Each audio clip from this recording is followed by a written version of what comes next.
guys, akala ko kung ano lang tong watermelon sago na to.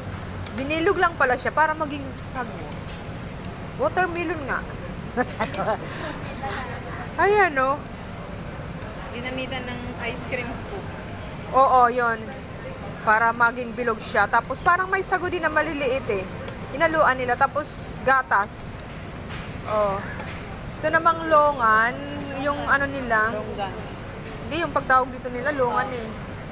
Longan. Longan or longgan. So, ito siya. Dapat sana kanina pa na marami. Ano kaya to? I-try ko to kung ano ba tong puti na to.